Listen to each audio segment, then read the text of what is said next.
अच्छा, मुझे ये बताएं कि आपने जब छलियों का कारोबार शुरू किया उस पे आपके कितना खर्चा आया? उसके खर्चा आया मेरा 10,000। यानी कि आपकी 1500 और 2000 के करीब करीब दिहाड़ी लग जाती है। जी जी, 1500 में। बेटा हमारे साथ तो बहुत अच्छे हैं, सारी मेरी इज्जत करते हैं। जितने भी बाजार में है ना, सब मेरी माँ जैसे बनते हैं, माँ जी करके बुलाते हैं और मेरी बहुत इज्जत करते हैं। ये बाजार वाले जो बच्चे हैं ना, ये हमारे साथ हेल्प करवा देते हैं। जब भी किधर भी मैं जाती हूँ ना, शेर पुल के नीचे चली जाती हूँ, बारिश होती है तो फिर मेरा सामान उठा कर उधर रखवा देते हैं। अस्सलाम वालेकुम dear viewer, this is Rafiq interview वाला from mega success Pakistan. Mega success stories के साथ आपके सामने हाजिर हुआ हूँ और आज की स्टोरी बड़ी मोटिवेशनल और बड़ी इंस्पिरेशनल और बड़ी ही ज़बरदस्त किस्म की स्टोरी है।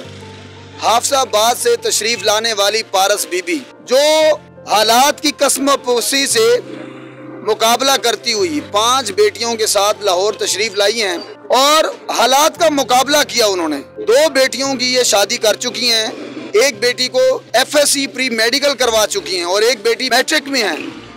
और इन्होंने किस तरीके से अपनी बच्चियों को पढ़ाया, बच्चियों की शादी की और मर्दों की तरह हालात से लड़ती हुई आज भी ये हमें नजर आती हैं।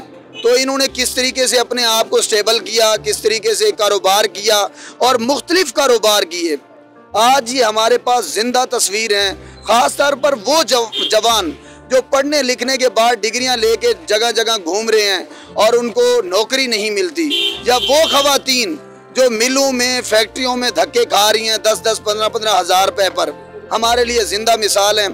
पारस बीबी की कहानी उनकी जुबानी सुनते हैं। अस्सलाम वालेकुम।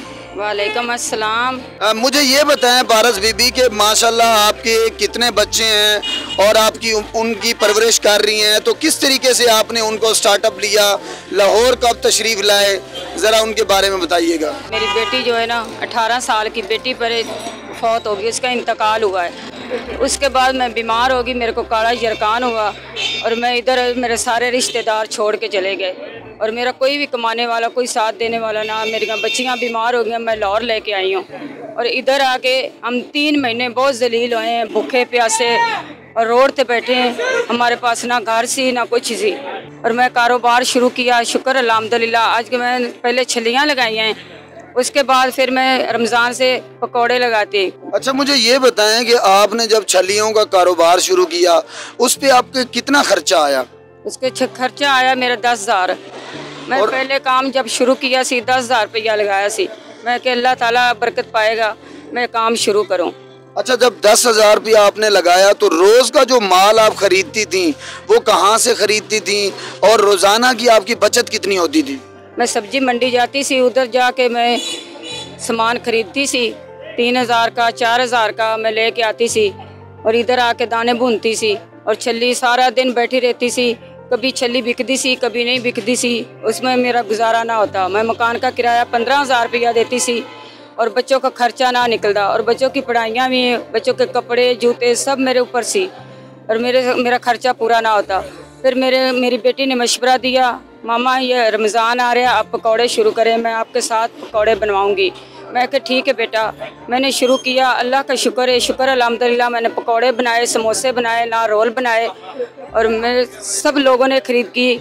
मैं 3-3 हज़ार रुपया कमाया है रमज़ान में, अल्लाह का शुक्र है, किसी चीज़ की परेशानी नहीं आई। अच्छा, मुझे ये बताएं कि ये जो आप पकोड़े लगाती हैं, आजकल तो महंगाई भी बहुत है, घी भी बहुत महंगा हो गया होगा, ऑयल भी महंगा हो गया होगा, एक दिन में आपका खर्चा कितना आता है? एक दिन में मेरा खर्चा आता है 2,000 रुपया। जब मैं काम शुरू करती हूँ, बना के लाती हूँ, इस सामान का सिर्फ 2,000 रुपया लगाती हूँ, उसमें मेरा 3,000-3,500 रुपया बनता है। यानी कि आपकी 1500 और 2,000 के करीब करीब दिहाड़ी लग जाती है। जी जी, 1500 में। अच्छा, मुझे ये बताएं कि आप कितने अरसे से ये पकोड़े लगा रही हैं, समोसे लगा रही हैं? मैं रमज़ान से लगा रही हूँ। एक दिन में आपके कितने किलो जो है आलू लग जाते हैं? मेरे 6 किलो। अच्छा, मुझे ये बताएं कि आप ये कारोबार कर रही हैं, आप ये बहुत सारे जवान हैं जो नौकरी की तलाश में हैं या ख़वातीन हैं जो फैक्ट्रियों में काम करती हैं, उनके लिए आप कारोबार उनको लगवा के दे भी सकती हैं या उनको क्या मैसेज देती हैं? इंशाल्लाह कारोबार मेरे पास आए, मैं उनको बताऊंगी भी ये कैसे बनानी है रेसिपी मैं सबको बताऊंगी, ये सामान भी लेके दूंगी। 40-50 हज़ार रुपया लेके आए, मैं सारा कुछ सेट बनवा के दूंगी। यानी कि अगर वो 40 से 50 हज़ार रुपया आपकी तरफ लेकर आते हैं तो आप ये पूरा सेटअप ठेले का भी लगा के देंगी, उनको बर्तन भी लेकर देंगी और उनको सारा गाइड भी करेंगी। और वो 50 हज़ार रुपया लगाने के बाद रोजाना का वो कितनी बचत कर सकते हैं? ये उसके ऊपर है, वो कैसे करती है कैसे नहीं करती। मैं तो अपने जब लगाती हूँ ना, मैं 2 किलो इसमें प्याज डालती हूँ। ये मैं अपने तरीके से बनाती, उसको मैं बताऊंगी वो कैसे एक दिन लगा कर करती है कैसे नहीं करती, मैं बता दूंगी उसको। अगर कोई 50 हज़ार रुपया खातून आपकी तरफ लेकर आती है या कोई जवान लेकर आता है तो आप उसको कितने दिन के अंदर अंदर ये सारा सेटअप बना देंगी? मैं तो 10 दिन में बना दूंगी। ये तो रेडी जो बना के देगा ना, ये उसके ऊपर है वो कितने दिन लगाता है। 10 दिन में सामान तैयार हो जाएगा। यानी कि 10 दिन के अंदर अंदर आप उनको सारा का सारा सेटअप लगा कर दे सकती हैं। अच्छा, मुझे ये बताएं कि आपकी बेटियां पढ़ रही हैं और 2 की तो आपने उनकी शादी भी कर दी है। जो पढ़ रही हैं उनकी ख्वाहिश क्या है, वो क्या बनना चाहती हैं? आप क्या चाहती हैं कि उनको क्या बनाना चाहती हैं? बेटा मेरी तो ख्वाहिश यही है, मेरी बच्ची नेक बने और 5 वक्त की नमाज पढ़े और मेरे लिए दुआ करे।